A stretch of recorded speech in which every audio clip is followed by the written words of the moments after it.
Santapan Harian Minggu 22 Januari 2023. Inilah program Santapan Harian, sebuah program yang mengajak Anda menelusuri isi Alkitab, agar Anda menemukan makna firman Tuhan sesuai dengan konteksnya.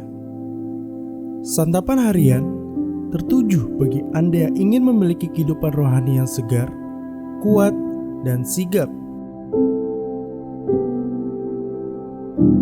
Hari ini kita akan membaca 2 Raja-Raja pasalnya yang ke-6, ayat yang pertama hingga ayatnya yang ke-7. Namun sebelumnya, mari kita berdoa.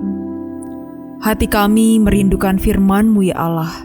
Berfirmanlah, karena kami siap mendengarkannya. Di dalam Kristus Yesus kami memohon. Amin. 2 Raja-Raja 6 ayat 1-7. Pada suatu hari berkatalah rombongan nabi kepada Elisa, "Cobalah lihat, tempat tinggal kami di dekatmu ini adalah terlalu sesak bagi kami. Baiklah kami pergi ke sungai Yordan dan masing-masing mengambil 1 balok dari sana, supaya kami membuat tempat tinggal untuk kami." Jawab Elisa, "Pergilah."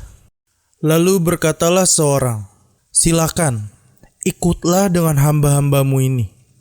Jawabnya, "Baik, aku akan ikut." Maka ikutlah ia dengan mereka.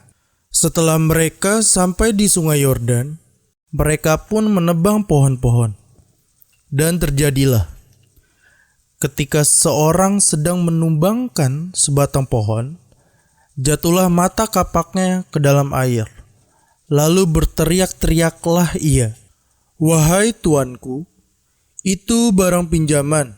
Tetapi berkatalah abdi Allah, "Kemana jatuhnya?" Lalu orang itu menunjukkan tempat itu kepadanya. Kemudian Elisa memotong sepotong kayu, lalu dilemparkannya ke sana. Maka timbullah mata kapak itu dibuatnya. Lalu katanya, "Ambillah."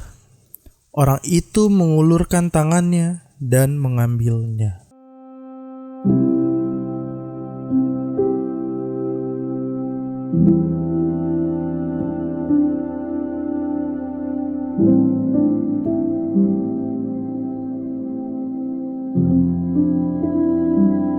Sahabat Santapan Harian, kita kadang merasa tidak enak hati untuk meminta bantuan Allah untuk masalah yang terlalu sepele. Charles Spurgeon memberikan pertanyaan yang tepat sekali. Apakah ada hal yang besar bagi Allah? Rombongan nabi mau memperluas tempat tinggal mereka yang sudah terlalu sesak. Mereka mau pergi ke sungai Yordan untuk mengambil balok dan mengajak Elisa. Saat menebang pohon, tidak terduga salah satu mata kapaknya jatuh ke dalam air. Orang itu langsung berteriak kepada Elisa, "Wahai tuanku, itu barang pinjaman." Elisa kemudian melakukan mukjizat dengan memotong sepotong kayu dan melemparkannya ke tempat mata kapak itu jatuh. Maka mata kapak itu pun timbul, sehingga dapat diambil kembali. Sepertinya kisah ini bukan bertujuan utama untuk mengisahkan pembangunan tempat tinggal rombongan nabi, karena kemudian tidak ada kisah kelanjutan pembangunan rumah tersebut. Melainkan kisah ini terutama untuk menceritakan bagaimana Allah melalui Elisa yang disebut sebagai abdi Allah mendapatkan kembali mata kapak yang sudah jatuh ke dalam air. Tentu, mata kapak pada zaman itu berharga, apalagi itu adalah barang pinjaman, dan tersirat rombongan nabi itu tidak mempunyai dana untuk menggantikannya. Tetapi Elisa adalah nabi yang begitu besar, dan ternyata Allah menugaskannya untuk mencari mata kapak.